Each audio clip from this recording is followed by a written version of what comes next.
안녕하세요. KMATV입니다. 코로나19 사태가 넉 달째 이어지면서 우울한 분들이 많으실 겁니다. 일명 코로나 블루라는 말까지 나오고 있는데요. 오늘은 이 코로나 우울증에 대해서 어떻게 하면 좀 잘 이겨낼 수 있는지 들어보도록 하겠습니다. 정신건강의학과 전문의 백형태 선생님 모셨습니다. 어서 오십시오. 안녕하세요. 네.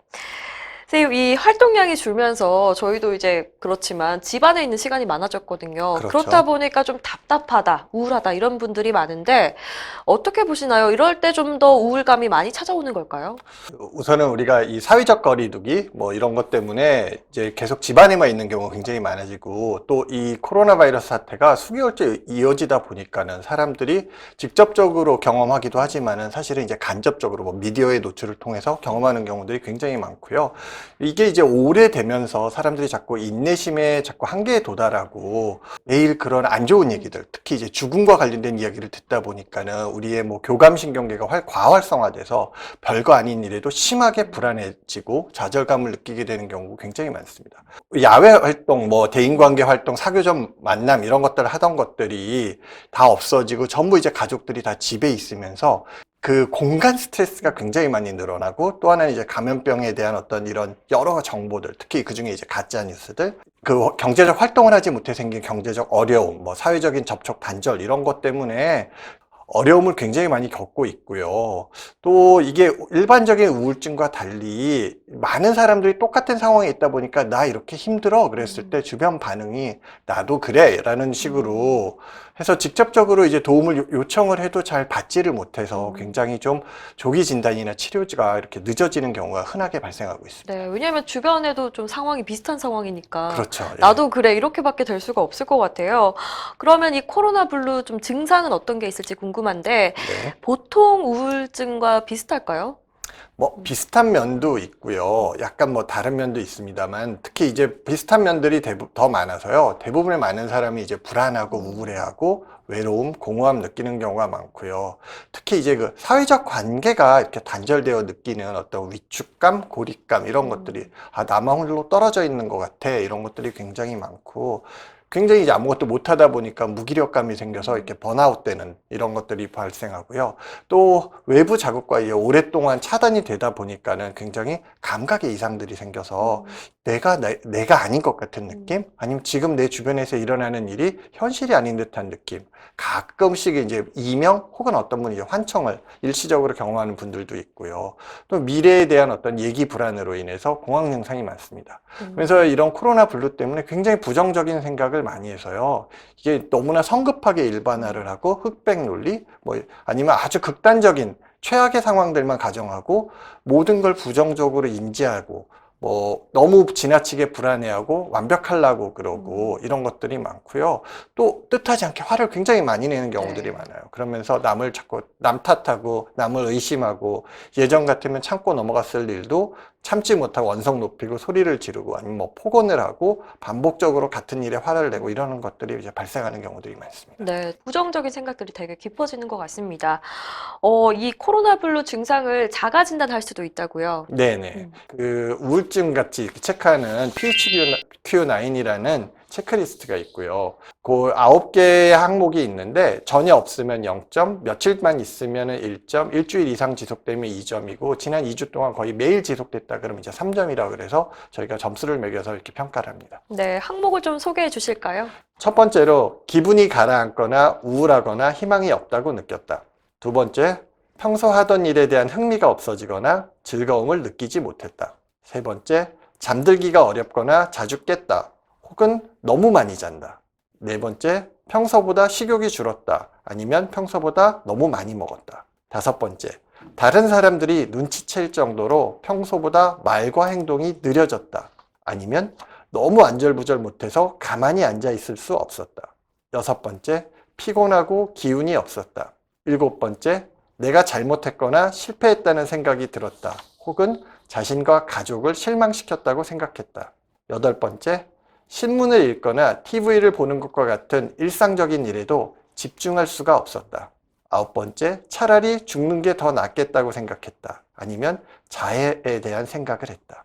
이렇게 해서 각 항목을 체크해서 점수를 합산을 해서 4점 미만인 경우는 우울증이 아니고요. 5점에서 9점 사이는 아주 가벼운 우울증, 10점에서 14점 정도가 되면 이제 중간 정도의 우울증이고요. 15점 이상은 치료를 요하고요. 특히 20점이 넘어가는 경우에는 적극적인 치료가 필요한 상태가 됩니다. 저도 이 선생님께서 미리 질문지를 주셔가지고 체크를 해봤는데, 저는, 네, 7점 정도 나왔어요. 네. 다른 것보다 일단 겉으로 드러나는 거, 잠을 잘 못 자거나, 네, 평소보다 좀 많이 먹게 된 것 같다. 네. 네, 그리고 몸이 피곤하다. 이게 좀 점수가 많이 차지한 것 같아요. 저는 이게 우울증의 증상이라고 생각을 못 했거든요, 선생님. 사실 이러한 증상들이 있을 때 한 번씩 더 살펴볼 필요가 있고요. 아무래도 이 사태가 오래되다 보니까 조금씩 가벼운 우울증은 느낄 수 있을 겁니다. 네, 그래서 저도 집에 있는 시간이 길어지다 보니까 집에서 스마트폰, 뭐 영화 시청하는 시간이 좀 많아졌어요. 많은 분들이 이런 미디어 시청을 많이 하실 텐데 이것도 좀 오래 하면 효과가 좀 좋진 않겠죠. 아무래도 우리가 이제 무료한 시간을 때우는데 영화를 보고 드라마 보고 아니면 예능 프로그램을 보고 이게 이제 시간을 보내는 데는 어느 정도 도움이 되지만요. 문제는 이제 이것만 하다 보니까는 이게 다른 문제들을 일으키는 게 많고요. 특히 이제 가장 겉으로 드러나는 문제는 이제 비만이죠. 아무래도 과도한 그런 미디어 사용이 우리의 신체 활동을 대체하는 경우들이 되게 많아서요. 연구에 따르면 하루에 이제 6시간 이상 미디어를 시청한 사람이 그렇지 않은 사람에 비해서 비만이 될 확률이 한 1.4배 정도 높다라는 얘기가 있어서요. 그리고 또 하나는 이제 이렇게 오래 미디어를 시청하면 할수록 우리 두뇌의 처리 속도가 늦어져요. 그리고 실행 기능이 떨어져서 뇌가 둔해져서요. 무기력하고 실천력이 떨어지는 것처럼 보이는 경우가 되게 많아서요. 사실 저한테 와서 이렇게 물어보는 분한테 제가 본인이 실제 얼마나 많은 시간을 보는지 한번 기록을 해봐라. 그럼 사실은 이게 굉장히 다르고 나 말고 또 객관적으로 요즘은 이제 사회적 거리두기를 하다 보니까 식구들이 다 집에 있으니까는 네. 서로에 대해서 한번 기록을 해봐라. 그럼 또 굉장히 많은 시간이 차이가 나는 걸 알아서 되게 놀라게 되는 경우가 많고요. 가능하면 신체 활동과 병행해서 이렇게 미디어 시청을 할 필요가 있을 것 같아요. 네. 선생님, 그리고 학생들 온라인 수업을 하고 있지만 게임 좋아하는 친구들은 정말 이때다 싶어서 열심히 할 것 같아요. 어떨까요? 문제가 좀 되겠죠? 네, 요즘 신문 기사가 온라인 계약 이후에 이제 신문 기사들이 학생들이 출석 체크와 동시에 컴퓨터 화면에 총 쏘는 게임을 화면에 띄우고 게임만 한다라는 기사가 네. 이제 몇 번 나왔어요. 그리고 저한테 오는 아이들 중에 갑자기 일찍 잘 일어난다 그래서 너 어떻게 이렇게 일찍 잘 일어날 수 있니? 라고 했더니 게임하려고요. 그래서 일찍 일어나는 걸로. 네. 네. 그래서 출석을 자연스럽게 한다라는 아이들이 많습니다. 그건 되게 좀 긍정적인 효과도 있는 것 같은데 아닌가요? 자, 네. 문제는 이 친구들이 온라인 수업을 해서 수업을 해야 되는데 수업을 안 하고 이제 다른 걸 하고 있는 거죠. 게임이 당연히 우리가 일상의 긴장을 푸는데 분명히 도움이 됩니다. 그리고 실제 WHO에서도 가끔씩 게임을 하는 것들 권유하기도 해요. 하지만은 자기가 실제 해야 될 일을 본분을 잊고 다른 거를 한다면은 예를 들어 온라인 수업은 분명히 수업 시간이거든요. 근데 수업 시간에 수업을 안 듣고 게임을 한다면은 내가 해야 될 일을 하지 않는 거잖아요. 이런 경우는 굉장히 문제가 되고 이러다 보면은 게임이 내 생활의 모든 게 중심이 됩니다. 거기에 게임을 하다 보면 사실 아이들이 트래픽을 피하려고 그러다 보니까 밤에 많이 하거든요. 그럼 또 밤낮이 바뀌고 어쨌든 출석을 해야 되고 아침에 그 시간에 일어나서 친구들하고 게임하려고 일찍 일어나다 보면 수면 시간이 줄어들어요.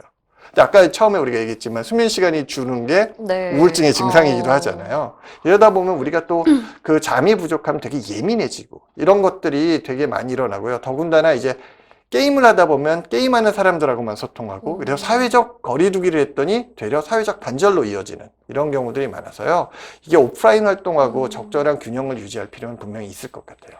집에 있으면 식욕이 좀 증가하는 것 같더라고요. 그래서 뭐 먹는 걸로 해소하는 건 좋지만 계속 많이 먹게 되다 보면은 또 이것도 정신적으로는 좋지 않을 것 같은데 어떻습니까? 정신의학 쪽에서는 이렇게 스트레스를 받으면은 사실은 이제 먹는 걸로 푸는 것들을 이제 여러 가지 원인에서 보고 있고요. 그렇게 권장하지는 않습니다.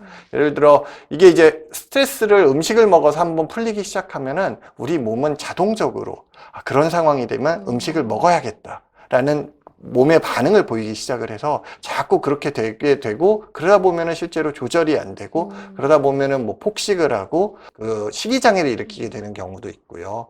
그래서 저희들이 그렇게 권유하는 방법은 아닙니다. 마음에 좀 허기가 있으면 자꾸 먹을 걸로 챙기려는 그런 습관이 또 있긴 하더라고요. 그래서 그런 것들은 좀 조심을 해야 될 것 같아요. 그 외에도 우울증을 극복하는 방법 어떤 게 있을까요? 코로나 관련해서 이게 이제 뭐 우울 증상이나 불안 증상이 하루 중 잠시만 나타나거나 자신이 이제 큰 지장이 없다면은 우리의 생활 습관 개선만으로 이제 좀 좋아지는 경우가 많아서요. 저희가 보통 제일 많이 하는 건 이런 코로나 관련 뉴스는 하루에 30분 이상은 가능하면 보지 않는 게 좋을 것 같다라고 이야기를 하고요. 하루에 한두 번 정도는 이제 뭐 스트레칭 아니면 명상, 복식 호흡 이런 것들을 해서 좀 이완을 시키는 시간을 가질 필요가 있고요. 아까 이제 했던 그런 그 설문지 같은 걸 통해서 본인의 정신 건강 상태를 주기적으로 확인해 볼 필요도 있고, 산책도 좀 하실 도움이 많이 될 것 같아요. 그래서 마스크를 착용하고 다른 사람하고 적절한 거리를 유지하고 가능한 그 장소나 시간에서 산책을 좀 해보시는 것도 좋고요. 제일 중요한 것 중에 하나는 이제 수면입니다. 수면을 적정 시간 동안 꼭 하실 필요가 있고, 가족 간에도 너무 잔소리나 간섭은 안 하는 게 좋을 것 같고요. 또 이렇게 좀 연락을 잘 안 하는 이렇게 소원했던 가족이나 친지들하고는 서로 이렇게 뭐 SNS나 문자나 카톡이나 이런 걸 통해서 연락하고 이런 것들이 필요하고요.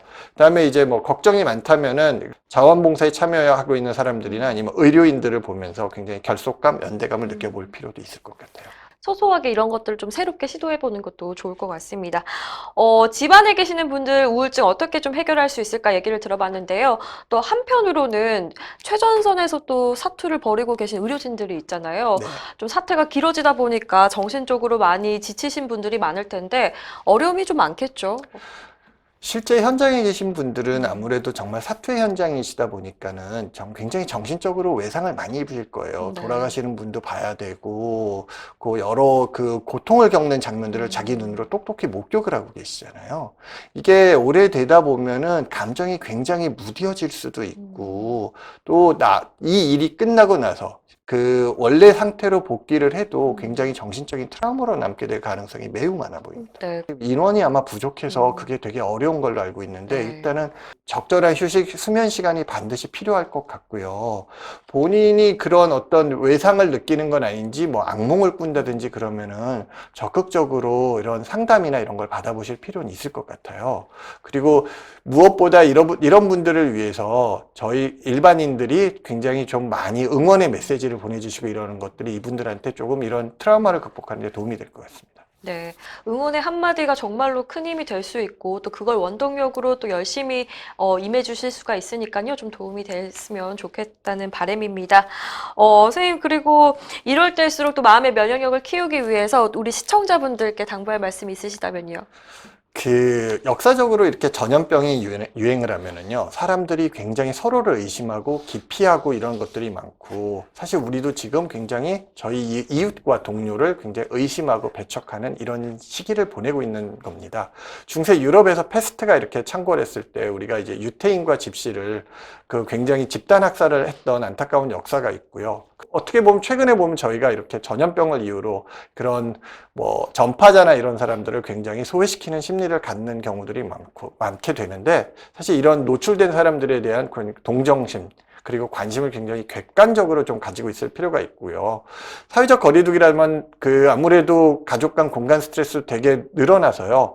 억눌려 있던 가족들 간의 갈등이 이렇게 수면으로 떠오르거나 아니면 가족 간의 미숙한 대화 방식 때문에 굉장히 말싸움이 늘어나는 경우도 많습니다. 실제로 외국에서는 이 코로나 바이러스 때문에 이혼한다는 코로나 이혼이라는 신조어도 생겨나고 있어요. 그래서 우리 이런 상황일수록 우리가 오히려 가족이 서로를 잘 이해하는 계기가 되고 서로에게 이렇게 적응하는 법을 훈련하는 시간으로 여기면 될 것 같고요. 요렇게 해서 마음을 잘 다스리고 우리가 가족이나 어떤 사람 간의 연대의 소중함을 깨닫는다면 다른 위기가 언제 오더라도 우리가 잘 극복할 수 있는 강인함을 습득하게 될 것 같습니다. 선생님 오늘 좋은 말씀 고맙습니다. 네, 감사합니다. 네, 코로나 사태로 일상이 잠시 멈춰 있습니다. 많은 분들이 답답함을 느끼실 텐데요. 잠시 바빴던 우리 일상에 휴식을 준다고 생각하고 건강하게 좀 더 긍정적으로 보내실 수 있으면 좋겠습니다. 오늘도 시청해 주셔서 고맙습니다.